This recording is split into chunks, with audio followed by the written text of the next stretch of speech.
Hey, what's up guys? Well, I am on another new bike. This one came on Tuesday. It's a Wired Freedom 2024 Plus model. And I already have 73 miles on it in 2 days. I gotta say it's a lot of fun. Figure I'm gonna do a little seasonal road riding. Figure I'd bring you guys along with me. It's in the 40s out right now, so winter's on its way here in northern Michigan. So what I did is I set everything to being unlocked, but I did set a speed limit to 25 miles an hour, 40 kilometers an hour. That way I don't freeze to death. Wind chill is real, folks. But even this hill, what's nice is I can keep it in pedal assist 2, and then when I need more power, this hill is steep.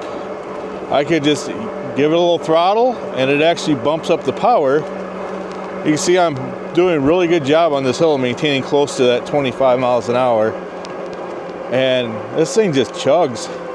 I don't have the rear battery in it right now, just to save the extra weight. And yeah, she just runs good. The brakes are amazing. They're nice and quiet. They stop really good. The bike overall so far, I'm super impressed with it. Assembly was easy. Everything was tuned pretty well out of the box. I had to do a rear brake adjustment. That was it. It rubbed on the rotor a little bit. And away we go. I did add 8 ounces of slime in each tire.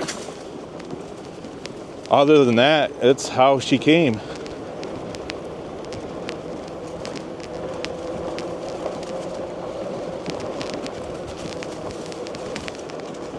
We have a lot of seasonal roads around here. They're used for fire too.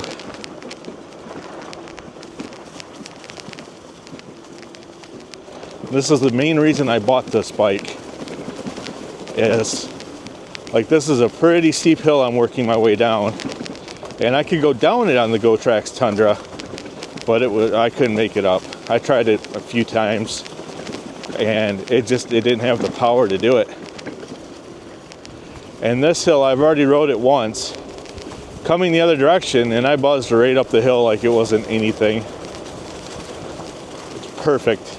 I wanted a dirt bike that looked like a bicycle. I live in a small town. We don't have a lot of bike paths and things like that people are out riding on, so I can ride an unlimited bike. And that way I have whatever I need for wherever I want to go. I looked at a few different bikes, and this one just checked all the boxes for me. Price per dollar, what you get, it's a really, really remarkable.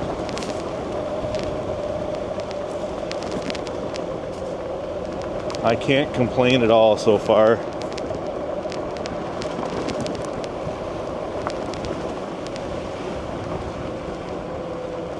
I did pump up the rear shock to 240 PSI. The book that came with it said maximum was 250. I'm a big guy. I'm 6'3", 270 pounds. And I still feel like I don't have enough shock. It's soft and plush. I like that, but I bottom it out a lot. I have the compression adjuster in the middle setting. Other than that, all I can do is lock it all the way out, and I don't want a chance blowing the shock out completely.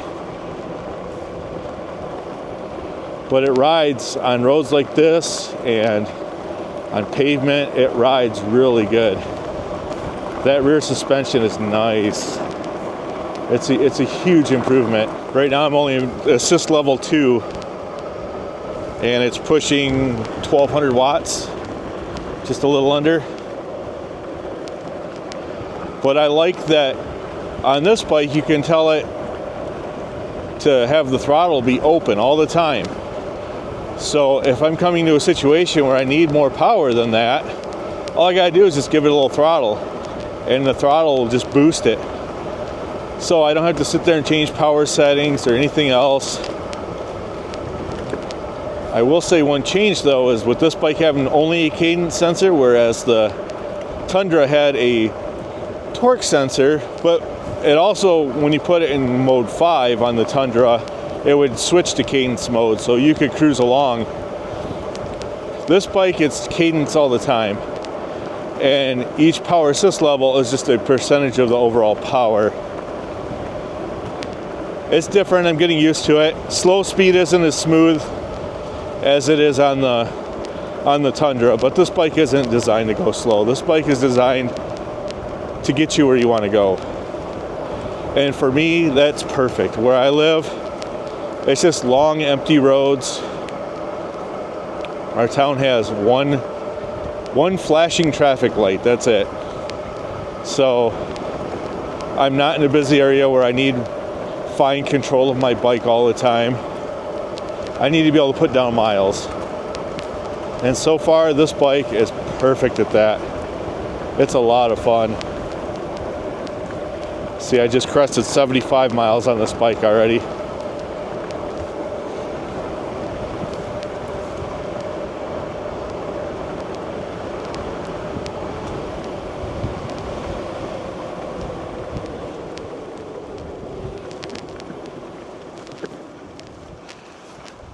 You can see our roads here don't even have the lines painted on them. That's how little traffic we get around here.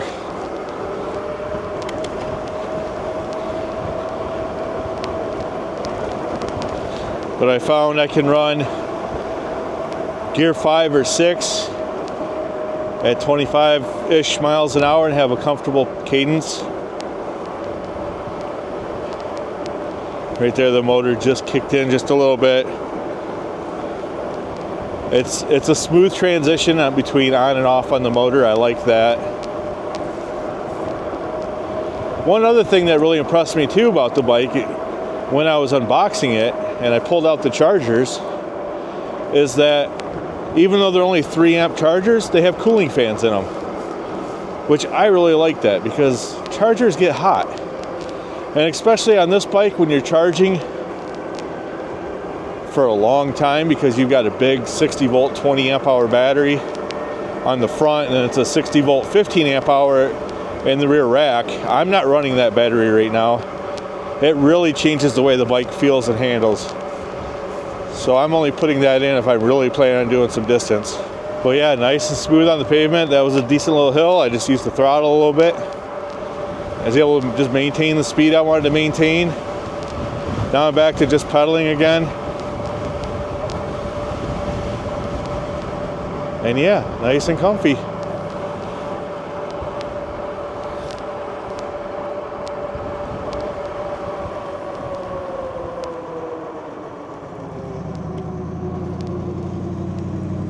can hear the brakes are nice and silent.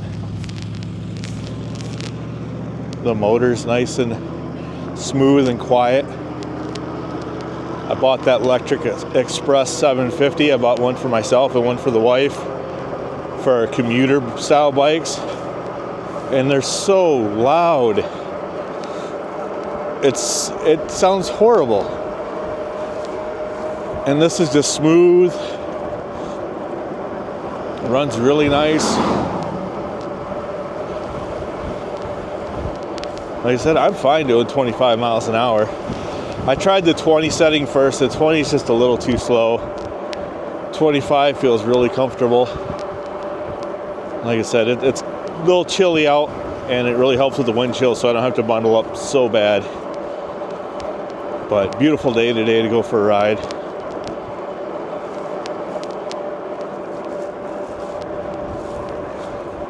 I'm running 18 PSI in the tires. Feels pretty good for both on and off road. Like I said, I added some slime to them. I also added my favorite bar end mirror that I have on all my bikes and scooters. I added a small 12-liter rack bag to it that just came today, so I could carry a few things with me. I will say though, the wobble issue that these bikes have is 100% due to weight on the rear rack. Because it doesn't matter if I have the battery installed or I had a bunch of packages on the rear rack that I took to the post office If you've got weight on the rear rack, it flexes the back end bad. I actually yesterday had the bike tied down in the back of my pickup truck, and I had it strapped like I do my dirt bikes, where I just hooked it on the handlebars and tied it down to the bed. And the rear view mirror going down the road, I could just watch that rear rack. I had the battery in it, and you could just watch that rear rack wobbling back and forth. And that rear wobble of that rear suspension triangle, that's what's making the front wobble. So I don't run the rack battery unless I feel I need the extra range. I'm glad it came with it. I'm glad it had the option. But honestly, if they would have done a bigger main battery, like a 30 amp hour main battery, it would have been so much better. The weight would have been in the right spot. They wouldn't have had to retool a new rack and have a battery balancer between the two cells and include a second charger. And it seems like it would have made a lot more sense just to come out with a larger battery for the main battery and call it a day. Then people would only have one battery to charge and deal with, and I think it would have just been a better option, but that's not what they did this time, and I think they paid for it, because there's a lot of people complaining about the wobble with the rear battery installed. And it really, that weight, it's not light. It's around 15 pounds for that battery, and it's up high, and you feel it. Like, the bike almost feels like a wet noodle sometimes. And especially when the rear suspension's trying to be active and everything else, it's just, it makes the bike feel so weird. And you pop it out and you go for your ride and you're like, wow, this is a whole different bike. It's just crazy how one thing like that can make a difference. But if it was a hardtail, it probably wouldn't be as noticeable. You would notice the weight up high, but you wouldn't feel it as far as feeling the bike moving around you. I think it was the wrong choice. Bigger main battery would have been so much easier. It already bulges out of one side of the frame. You just make it bulge out the other side so it's matching, and away you go. I mean, yeah, it would take a frame redesign and a new battery pack. But how much different is that versus redesigning the whole rear end to be able to accept that rear battery? I'm not going to complain too bad, though. They kept the price the same. And even without the rear battery, you take that completely out of the equation, and you still get better brakes, better display, more powerful motor, still for the same price as the early 2024 model. So I'm not sad at all about it. I don't care if I don't use the rear battery. But if I do want to slide it in the back, I can. And adding that rack bag that came today worked out perfect because it hides the battery holder so it doesn't look gaudy when you don't have the rear battery in it. So to me, that's a win-win. Won't be long, we'll be doing some snow riding. That's going to be interesting. I haven't done that before. I've always put my bikes away for the winter, but I don't want to this year. I don't want to get cabin fever. It's 5 months without riding bikes. No thanks. I enjoy riding too much. But yeah, I figured this would just be a nice, fun, leisurely ride to introduce everyone to the Wired Freedom. I ended up fixing the Weiss GoTrax Tundra. My dad actually bought that, and he's been having fun with that. I still have the green one. I have a feeling, though, come spring, it's going to go bye-bye.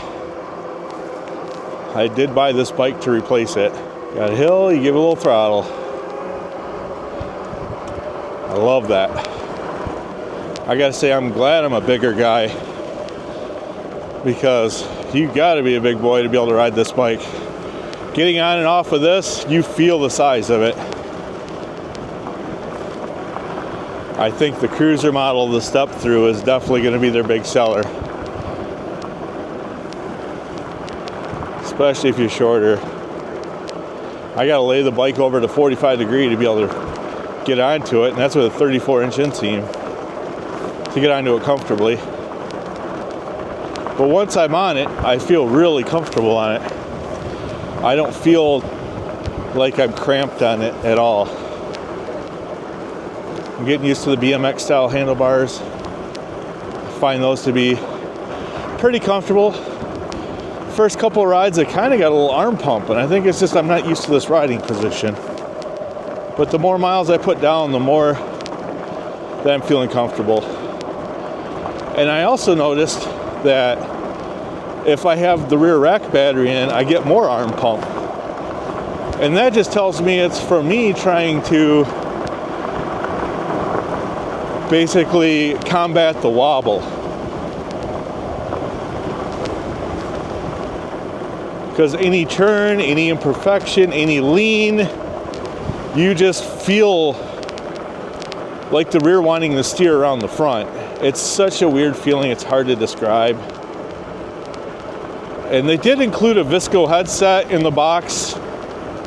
I'm holding off on putting it in though, because I have a feeling it's gonna be like my scooter, where when I installed the steering dampener on that, I really didn't like it. I like to ride loose on the handlebars, and I don't like to have to fight the handlebars.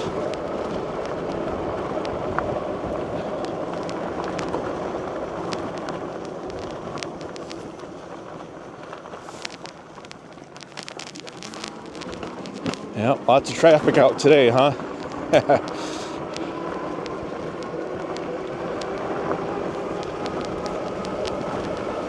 But being out here, this is why this bike makes so much sense.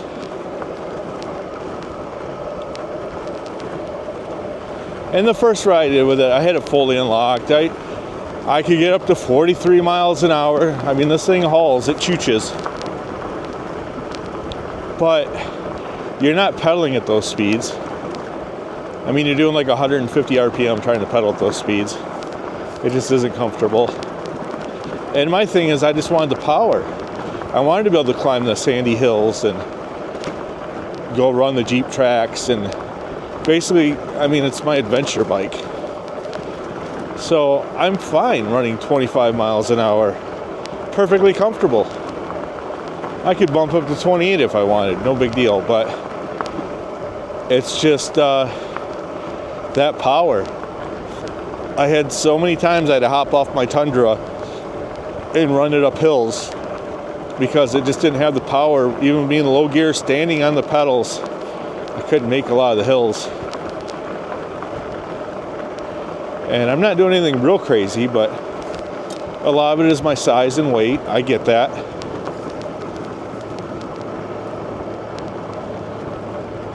But that's also why I need a bigger bike.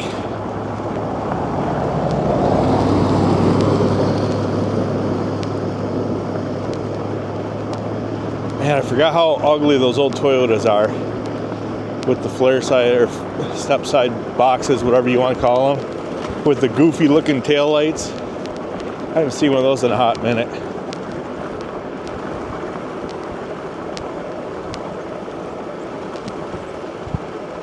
But yeah, this thing could just put down miles all day long.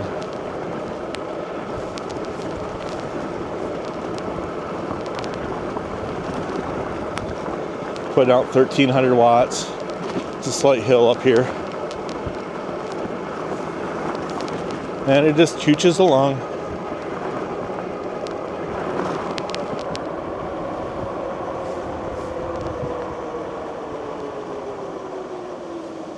This section's pretty neat.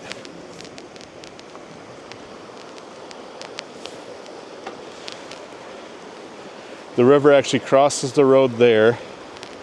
It comes through this corner real quick and then crosses over to this side here.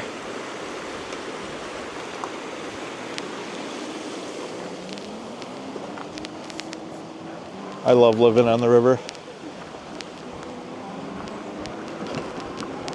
And then there's a couple other offshoots that come into it, so I could take 10 different roads and hit the river. Wow, they just graded this road. There's only the dump truck tracks. I still remember when I first saw the Wired Freedom.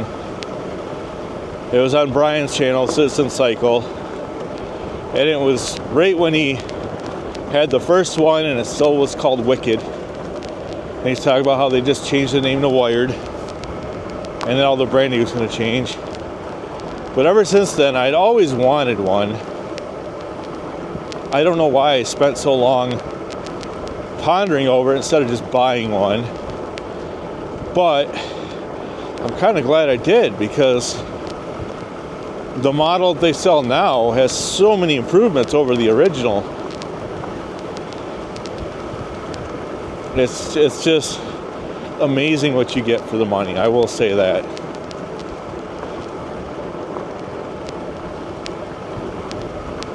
I've been really happy with my purchase so far. We got 82 miles on it now, and it just keeps chooching along. Climbing this hill, give her a little boost. Away we go.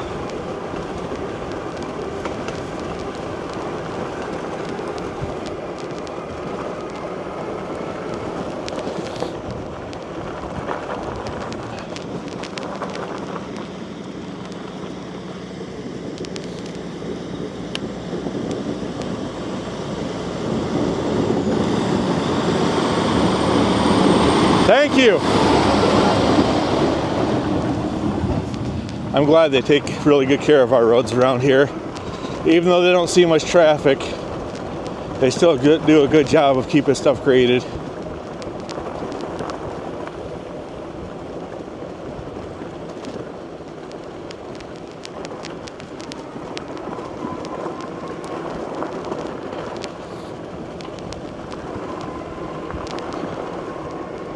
My dad, he was riding my electric when they were up last month on vacation.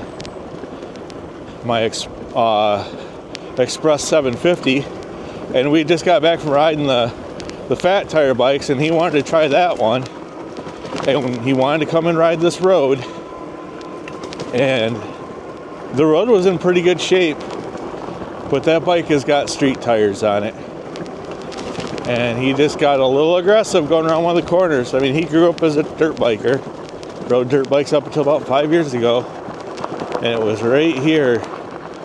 He didn't realize how sharp this corner was, and that front end wiped out, and it body slammed him. That was the hardest I've seen him fall in a long time on two wheels.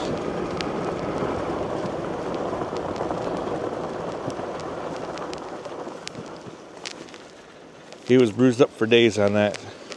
This is the same river again.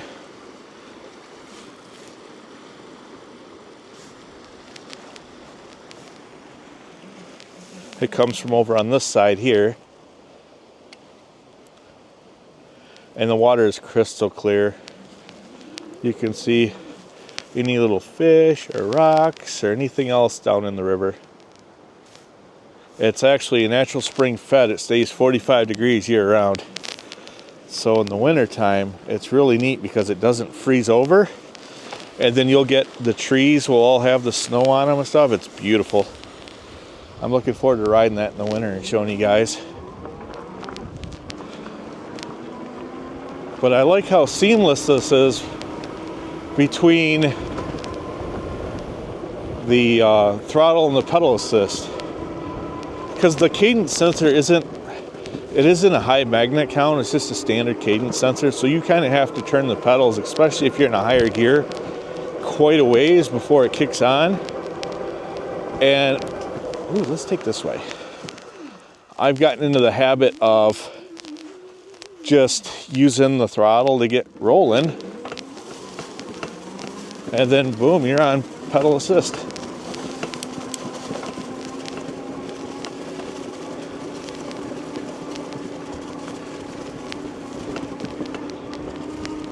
I haven't had a cadence sensor bike in quite a while. I've got a couple mountain bikes that have Bosch mid drives in them, and I've got a couple hub motor bikes that have torque sensors in them, and it's just a different riding style. See, we got some deep sand here. The leaves are actually kind of helping hold things together, but we're still climbing up this hill. I'm not using any throttle, still just in pedal assist 3 out of 5.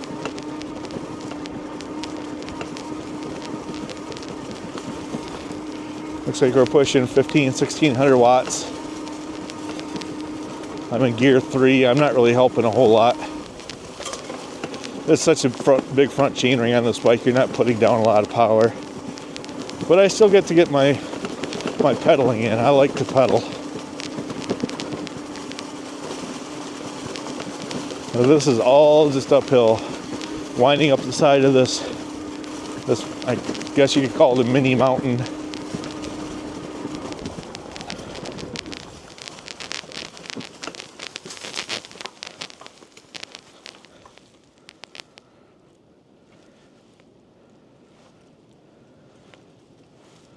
Huh, we just lost everything. Oh, it looks like it was a brake switch. Brake switch was hanging up. I do like that it'll show you on the display when your brakes are applied. It actually puts a signal on the display so you can see what's going on. I don't know if the switch was hanging or I just didn't get my finger far enough off the brake.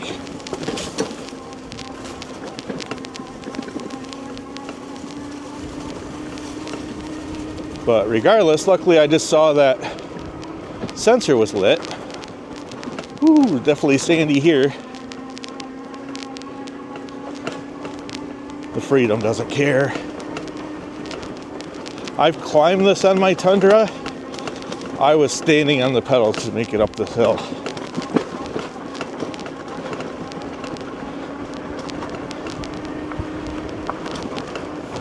There we go. Now we're back in the tail end of my neighborhood.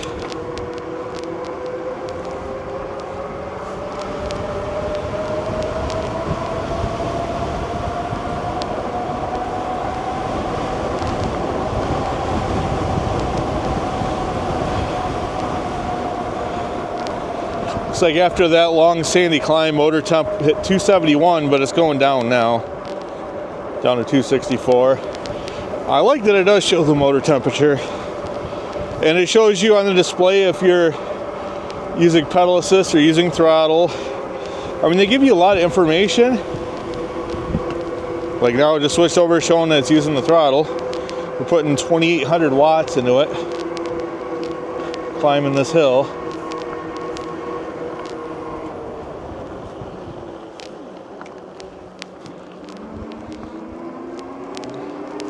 Yes, I know I blew the stop sign. As you can see, it's super busy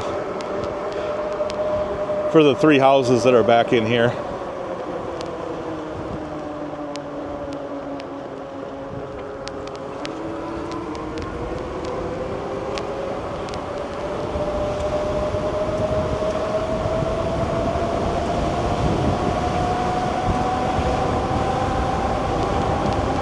I gotta say though, this bike feels really stable at speed, which surprises me that the wobble's so bad with the battery on it. I hit 40 on the GoTrax Tundra going down a pretty steep hill that had some light curves into it one time, and I was puckered the whole time. I don't know what it is about that bike, it just did not feel stable. I don't know if it was because you leaned over a little bit more over the front or whatever. I didn't have confidence at speed. So I was a little nervous about the first time I took this one up to full speed. But I hadn't even realized I was at full speed. I glanced down, I'm like, holy cow, I'm doing over 40 right now? Felt really good. Part of it, I think, is just the bigger frame, the big handlebars. You feel like you're in control of this bike. But yeah, guys, I'm going to wrap it up there, and hope you enjoyed riding with me today. It's quite a bit of fun. I haven't taken that route in quite a while. And just a beautiful sunny day. We're going to start losing these here, so thanks again, and I'll catch you guys on the next one.